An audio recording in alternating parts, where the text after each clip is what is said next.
हुई रोशन मेरी गलियां, हुई रोशन मेरी।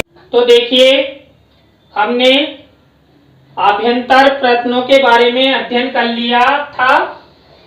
अब देखिए, जो बाह्य प्रयत्न उनके बारे में हम अध्ययन करेंगे। बाह्य प्रयत्न किसे कहते हैं? वर्णों के उच्चारण के बाद किया गया बाह्य प्रयास बाह्य प्रयत्न कहलाता है। यानी कि वर्णों के बाद, यानी कि वर्णों के उच्चारण के बाद, यहाँ देखिए विशेष ध्यान रखना, उच्चारण के बाद किया गया बाह्य प्रयास बाह्य प्रयत्न कहलाता है। जबकि आभ्यंतर प्रयत्न में क्या होता है? वर्णों के उच्चारण से पूर्व किया गया आंतरिक प्रयास आभ्यंतर प्रयत्न कहलाता है। तो देखिए, जो बाह्य प्रयत्न होते हैं वो संख्या में 11 होते हैं। कितने होते हैं? बाह्य प्रयत्न संख्या में 11 होते हैं। 11 कौन कौन से हैं? विवार, संवार, श्वास, नाद, घोष, अघोष, अल्पप्राण, महाप्राण। ये देखिए संख्या यहाँ तक 8 हो गई हमारी। ये 8 जो प्रयत्न है, कौन से बाह्य प्रयत्न? ये व्यंजन वर्णों के प्रयत्न है। आभ्यंतर प्रयत्नों में भी इसी प्रकार थे। प्रथम 3 व्यंजनों से संबंधित और अंतिम 2 स्वरों से संबंधित। तो यहाँ पर जो प्रथम 8 हैं, कौन कौन से? एक बार फिर से देखिए, विवार, संवार, श्वास, नाद, घोष, अघोष, अल्पप्राण, महाप्राण। ये 8 व्यंजन वर्णों के प्रयत्न है। इसके बाद 9 नंबर है उदात्त, अनुदात्त, स्वरित। उदात्त, अनुदात्त, स्वरित, ये स्वर व्यंजनों के प्रयत्न है। तो इस प्रकार जो टोटल बाह्य प्रयत्न है वो 11 होते हैं संख्या में। अब देखिए, हम जो ये बाह्य प्रयत्न 11, इनका अलग अलग और ऐसी सुविधा के साथ अध्ययन करेंगे जिससे आपको शीघ्र अधिगम हो, आप समझ सके। तो देखिए, हम यत्न प्रयत्नों के बारे में अध्ययन कर रहे थे। तो हमने जो वीडियो का पार्ट फर्स्ट है उसमें आभ्यंतर प्रयत्नों के बारे में अध्ययन कर लिया था। तो आप पार्ट फर्स्ट को देखें, और जो बाह्य प्रयत्न है वो बाह्य प्रयत्नों का पार्ट 2 वीडियो होगा। तो ये भी शीघ्र ही अपलोड कर दिया जाएगा। जो हमारे बाह्य प्रयत्न है वो 11 है। ये हमने अब ये 11 प्रयत्न है, बाह्य प्रयत्न है 11। अब देखिए, इसमें पहला एक सिस्टम बनाया गया है जोड़ों के हिसाब से। विवार, श्वास और अघोष, विवार, श्वास और अघोष। इन तीनों जो प्रयत्न है बाह्य प्रयत्न, इनमें कौन कौन से वर्ण आते हैं? वर्ग का प्रथम द्वितीय वर्ण, यानी प्रत्येक वर्ग का, जैसे क वर्ग का प्रथम क और ख, इसी तरह च, छ, ट, ठ, थ, थ और प और फ। अब देखिए, यहाँ टोटल 2, 2, 4, 6, 8, 10। ये 10 वर्ण तो ये हो गए। ये 10 वर्ण विवार, श्वास और अघोष के प्रयत्न होते हैं। यानी कि इनको बोलने में जो बाह्य प्रयत्नों का प्रयोग किया जाता है, उसके बाद तीनों स ये 3, तो 10 और 3 13 वर्ण टोटल।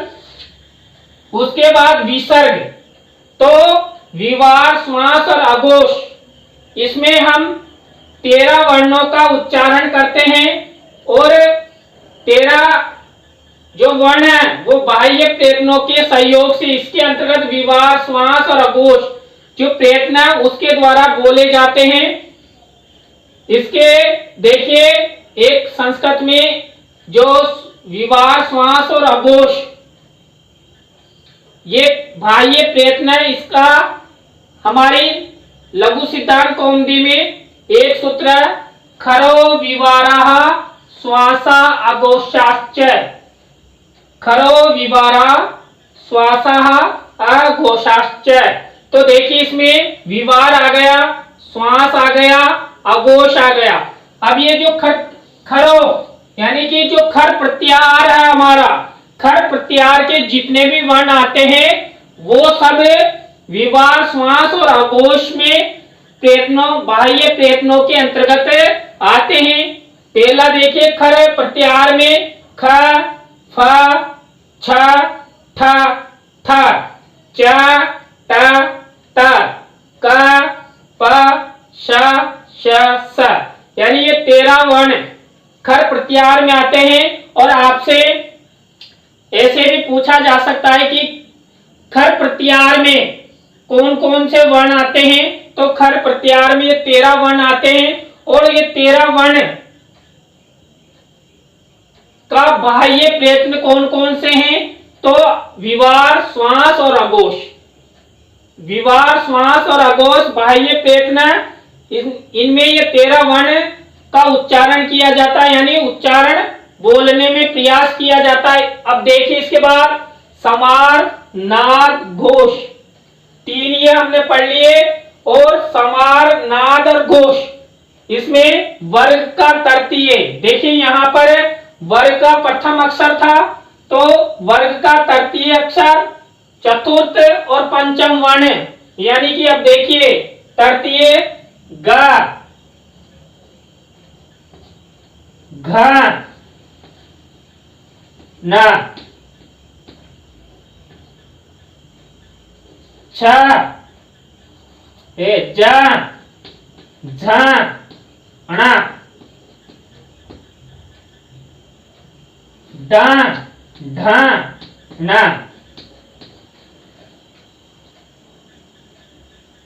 ध, ध, न, ब, भ और म। देखिए 3, 3, 6, 3, 3, 9, 3, 4, 3, 15, ये 15 वर्ण तो वर्ग के तीसरे, चौथे और पंचम वर्ण, ये 15 वर्ण समार, नाद, घोष जो बाह्य प्रयत्न इनके द्वारा उच्चारित होते हैं। इसके बाद है जो हमारा है वो भी समार, नाद, घोष के बाह्य प्रयत्नों, जो बाह्य प्रयत्न उसी के द्वारा उच्चारित होता है। इसके बाद यण, यण में 4 है, 4 वर्ण आते हैं, ये, व, र, ल, तो ये भी बाह्य प्रयत्न के वर्ण हैं। बाह्य प्रयत्न में समार, नाद, घोष के अंतर्गत बोले जाते हैं। इसके बाद जो अनुस्वार है वो बोला जाता है। अब देखिए जो अनुस्वार है, असह, स्वाराः, नादा, घोषाश्च, जो ये सूत्र है, इस सूत्र में जो हस प्रत्याहार है, इस हस प्रत्याहार में जितने भी वर्ण आते हैं वो सब समार, नाद, घोष बाह्य प्रयत्नों में बोले जाते हैं। देखिए हस प्रत्याहार में है य, व, र, ल, न, म, न, ज, ब, घ, ढ, ध, ज, ब, घ, ढ, ध, ये 20 वर्ण। अब देखिए इधर 15 वर्ण तो हमारे यहाँ हो रहे थे, 15 के बाद 4, ये 15, 4, 19 और 1, 20, और ये अनुस्वार अलग। अब देखिए यहाँ पर जो दोनों है, यहाँ पर तो वर्ग का प्रथम और द्वितीय वर्ण था, और यहाँ पर वर्ग का तृतीय, चतुर्थ, पंचम वर्ण। तो इसके बाद यहाँ तीनों स थे, यहाँ पर है, और यहाँ विसर्ग था, यहाँ पर यण के जो चारों वर्ण है, य, व, र, ल और अनुस्वार।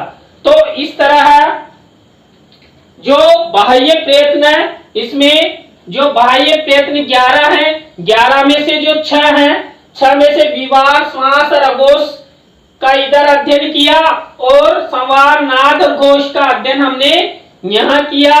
तो आपको परीक्षा में यहाँ वर्ण देकर डायरेक्ट पूछा जाता है कि इसका बाह्य प्रयत्न कौन सा है, तो आपको संवार, नाद, घोष या विवार, श्वास, अघोष में से जो भी वर्ण देता है आपको ध्यान रखना होगा। वहां पर जैसे आपसे पूछा जा सकता है कि जो हंस प्रत्याहार है वो उनके बाह्य प्रयत्न कौन कौन से हैं, तो हस प्रत्याहार के बाह्य प्रयत्न संवार नाद घोष है। और इधर आपसे खर प्रत्याहार के बारे में पूछ ले कि खर प्रत्याहार के बाह्य प्रयत्न कौन कौन से, तो विवार, श्वास और अघोष। तो इस प्रकार हमने 6 बाह्य प्रयत्नों का अध्ययन किया। इसके बाद हम जो अल्प प्राण और महाप्राण है उनका अध्ययन करेंगे। तो देखिए जो अल्प प्राण है, ये अल्प प्राण किसे कहते हैं, जिन वर्णों के उच्चारण में, देखिए वर्णों के उच्चारण में कम प्राण वायु लगती है वे अल्प प्राण कहलाते हैं। देखिए नाम से ही पता लग रहा है अल्प प्राण यानी कि उच्चारण में कम प्राण वायु लगे। देखिए कई शब्द, कई वर्ण, कई अक्षर तो ऐसे होते हैं जिनको हमें बोलने पर अधिक प्राण वायु यानी तेज बोलना पड़ता है। कुछ वर्ण ऐसे होते हैं, कुछ अक्षर ऐसे होते हैं जिनको बोलने में कम प्राण वायु लगती है। कम प्राण वायु लगने वाले वर्णों को अल्प प्राण कहते हैं। अब अल्प प्राण जो बाह्य प्रयत्न है उसमें कौन कौन से वर्ण आते हैं, वर्ग का पहला, तीसरा और पांचवा वर्ण यण। यण में वही 4 वर्ण आते हैं, ये, व, र, ल और अनुस्वार। अब देखिए यहाँ जो संस्कृत में सूत्र है, वर्गाणाम प्रथम तृतीय पंचमः यणश्च अल्प प्राण है। वर्गाणाम प्रथम तृतीय पंचमः यणश्च अल्प प्राण है। तो वर्ग का प्रथम, तृतीय और पंचम वर्ण और यण ये क्या होते हैं, अल्प प्राण होते हैं। तो देखिए यहाँ पर जो मैंने लिखा है वर्ग का पहला तो क, ग, न, ये वर्ग का पहला, तीसरा और पांचवा अक्षर है। और इधर से देखेंगे तो ये देखिए ये सब वर्ग के प्रथम वर्ण है, ये तृतीय वर्ण है और ये पंचम वर्ण है। तो और ये यण है, य, व, र, ल। तो इस प्रकार देखिए 15 वर्ण ये और 4 ये 19 वर्ण अल्प प्राण बाह्य प्रयत्न में उच्चारित किए जाते हैं, उनके अलावा अनुस्वार। इसी तरह देखिए जो महाप्राण है, महाप्राण किसे कहते हैं, जिन वर्णों के उच्चारण में यानी उच्चारण में अधिक प्राण वायु लगे, अधिक प्राण वायु लगती है वे महाप्राण कहलाते हैं। तो वर्ग का दूसरा और चौथा वर्ण महाप्राण बाह्य प्रयत्न के अंतर्गत आते हैं। शल, शलस्य ऊष्माण है। देखिए शल होता है वो ऊष्माण है। शल प्रत्याहार में तीनों श, स और ह 4 वर्ण आते हैं। उसके बाद जो विसर्ग होता है वो महाप्राण के अंतर्गत उच्चारित होता है। अब देखिए संस्कृत का सूत्र, वर्गानाम द्वितीय चतुर्थौ शलस्य महाप्राण है। वर्गानाम द्वितीय चतुर्थौ शलस्य महाप्राण है। वर्ग का द्वितीय, देखिए इसमें इधर वर्ग का द्वितीय अक्षर है, यहां तक 5 वर्ग हैं। इसमें वर्ग का दूसरा अक्षर और चतुर्थ, और देखिए ये चौथा वर्ग का चौथा वर्ण है। तो और शल, शल में वही स है, शलस्य ऊष्माण है। इस तरह 2, 2, 4, 6, 8, 10, 4। अब देखिए जो महाप्राण है उस महाप्राण बाह्य प्रयत्न के अंतर्गत 14 वर्ण उच्चारित किए जाते हैं। इसके बाद विसर्ग। तो देखिए यहाँ पर दोनों में अंतर, यहाँ पर कम प्राणवायु लगती है और यहाँ पर अधिक प्राणवायु लगती है।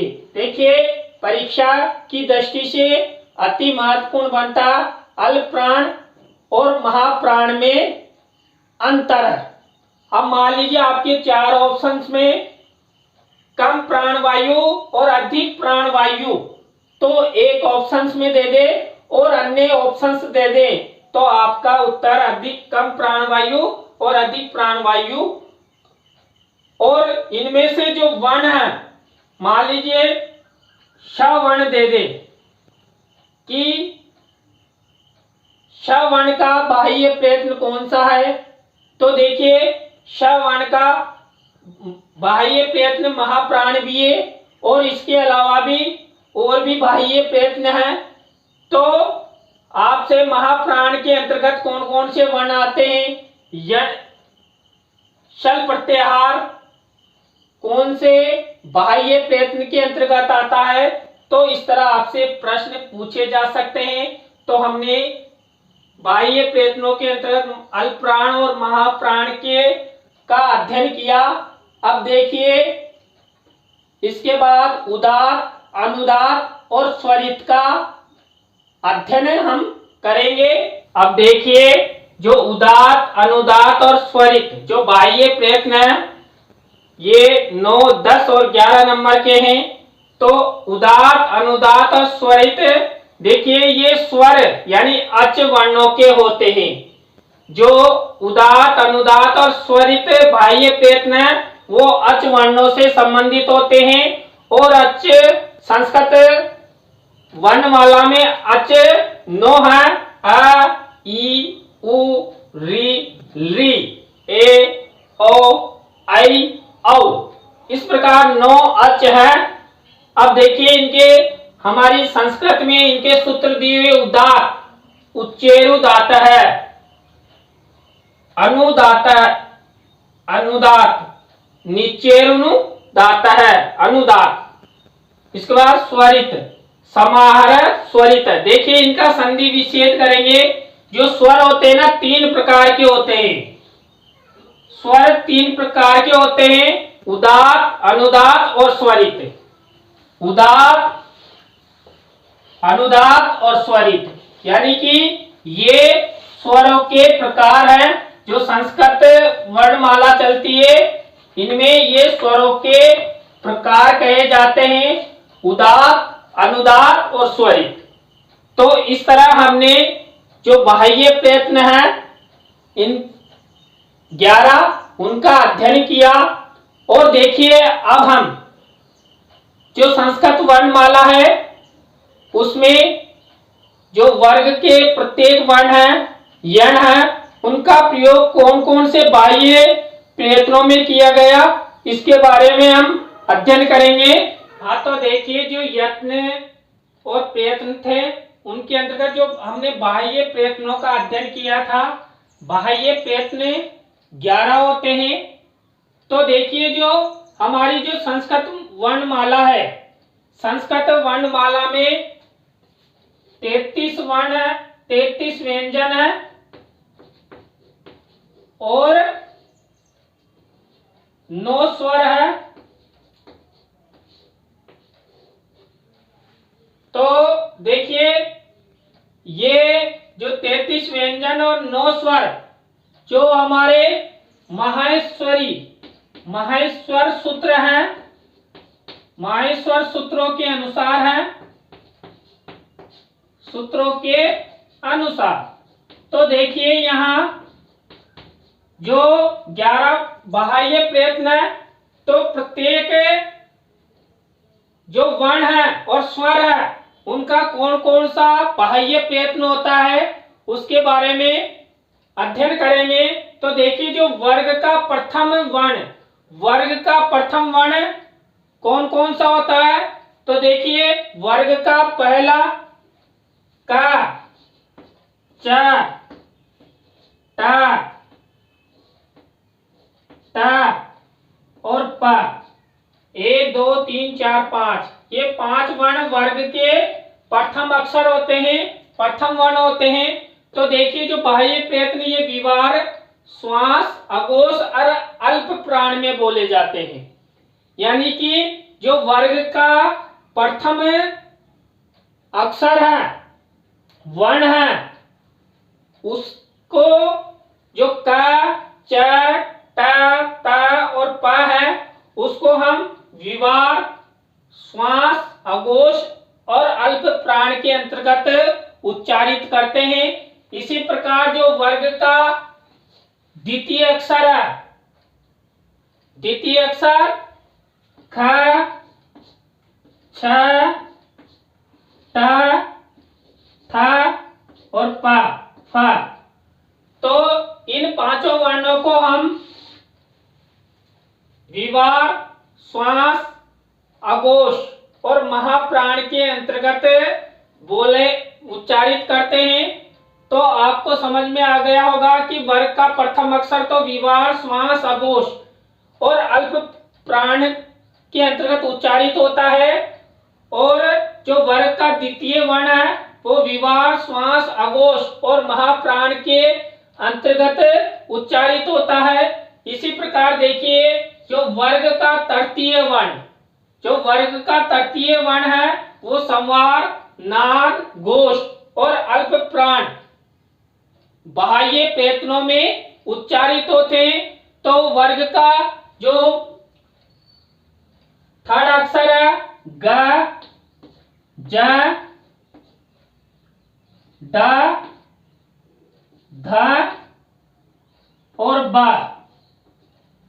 तो जो ये अक्षर है ये वर्ग के तृतीय वर्ण के रूप में है, और ये संवार, नाद, घोष और अल्प प्राण के अंतर्गत बोले जाते हैं। और आगे देखिए वर्ग का चतुर्थ वर्ण, जो वर्ग का चतुर्थ वर्ण होता है संवार, नाद, घोष और महाप्राण बाह्य प्रयत्नों के अंतर्गत बोले जाते हैं। वर्ग का चतुर्थ अक्षर है घ, झ, ढ, ध और भ, ये पांचों वर्ण संवार, नाद, घोष और महाप्राण के अंतर्गत बोले जाते हैं। इसके बाद वर्ग का पंचम वर्ण, यानी कि जो वर्ग का पंचम वर्ण होता है संवार, नाद, घोष और अल्प प्राण के अंतर्गत बोला जाता है। वर्ग का पांचवा जो वर्ण है न, न और न और म। देखिए ये जो पांचों वर्ण है वो वर्ग के पंचम वर्ण है, और ये संवार, नाद और घोष के अंतर्गत बोले जाते हैं और अल्प प्राण के द्वारा उच्चारित होते हैं। तो ये हमने जो 25 वर्ण पढ़े, यहां से लेकर 25 वर्ण, ये 25 वर्ण वर्ग के पांचों वर्गों में आ जाते हैं। क वर्ग में 5 वर्ण है, च वर्ग में 5 है और ट वर्ग में 5 है, त वर्ग में 5 है और प वर्ग में 5 है। तो इन्हें देखिए जो 25 वर्ण होते हैं इन्हें हम स्पर्श वर्ण भी कहते हैं। क से लेकर म तक जो वर्ण बोले जाते हैं उन्हें स्पर्श वर्ण भी कहते हैं। कादियो मांसानाम स्पर्शः, और इन्हें अगर यदि कु वर्ग, चु वर्ग, टु वर्ग, पु वर्ग आदि के द्वारा बोला जाए तो कुचु टुपु एते उदितः, इन्हें उदित वर्ण भी कहते हैं। तो आपसे परीक्षा में पूछा जा सकता है कि जो ये जो वर्ण है इनके बाह्य प्रयत्न कौन कौन से हैं। और देखिए यहाँ पर एक चीज आपको समझ में आ रही होगी कि जो प्रत्येक व्यंजन है, प्रत्येक व्यंजन का 4-4 बाह्य प्रयत्न है। प्रत्येक व्यंजन देखिए, जैसे वर्ग का पहला वर्ण देखिए इसमें भी 1 2 3 4 4 बाह्य प्रयत्न है, इसमें भी 4, सभी में 4 इस बाह्य प्रयत्न है। इसके बाद देखिए अनुस्वार, देखिए हमने बाह्य प्रयत्नों के अंदर अनुस्वार का अध्ययन किया था। अब अनुस्वार संवार में बोला जाता है, नाद में बोला जाता है और घोष में और अल्प प्राण के अंतर्गत उच्चारित होता है। इसके बाद विसर्ग, जो विसर्ग होता है विवार, श्वास और अघोष और महाप्राण के द्वारा जो बाह्य प्रयत्न है उसके अंतर्गत बोला जाता है। इसके बाद यण, यण में 4 वर्ण आते हैं, य व र ल। तो ये चारों वर्ण संवार, नाद, घोष, अल्प प्राण बाह्य प्रयत्नों के द्वारा उच्चारित होते हैं। ये जो यण वर्ण है वो संवार, नाद, घोष और अल्प प्राण बाह्य प्रयत्नों के अंतर्गत आते हैं। इसके बाद देखिए जो ह, इसके बाद जो ह है वो संवार, नाद, घोष और महाप्राण के अंतर्गत उच्चारित होता है। इसके बाद जो हमारे तीनों श है, श, श, स, ये विवार, श्वास, अघोष, महाप्राण बाह्य प्रयत्नों के अंतर्गत उच्चारित होते हैं। इसके बाद जो संपूर्ण स्वर हैं जिन्हें हम अच भी कहते हैं, ये अच, उदात्त, अनुदात्त, स्वरित हमने पहले पढ़ लिया है कि स्वर 3 प्रकार के होते हैं, उदात्त, अनुदात्त और स्वरित। जो ये संपूर्ण स्वर हैं वो इन उदात्त, अनुदात्त और स्वरितों के अंतर्गत उच्चारित किए जाते हैं। और देखिए जो उदात्त, अनुदात्त और स्वरित है ये भी ह्रस्व, दीर्घ और प्लुत, ह्रस्व, दीर्घ, प्लुत की दृष्टि से 3 प्रकार के होते हैं। और उसमें जो अच होते हैं उनका अलग अलग है कि जो अ है उसके 3 भेद होते हैं, ह्रस्व, दीर्घ, प्लुत।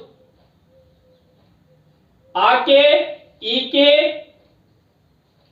जो री वर्ण है उसके 2 है। इसी तरह ए, ओ, आई, औ इसके भी 2 भेद है। तो इस प्रकार जो इनके जो भेद है हमें अलग क्लास में अध्ययन करेंगे। तो इस प्रकार जो हमने 11 बाह्य प्रयत्नों का अध्ययन किया था वो 11 बाह्य प्रयत्नों के अंतर्गत किस वर्ण का कौन सा बाह्य प्रयत्न है इन सब के बारे में इस वीडियो में हमने अध्ययन किया, इस क्लास में अध्ययन किया। आपको ये वीडियो कैसा लगा कमेंट्स में जरूर बताएं। धन्यवाद।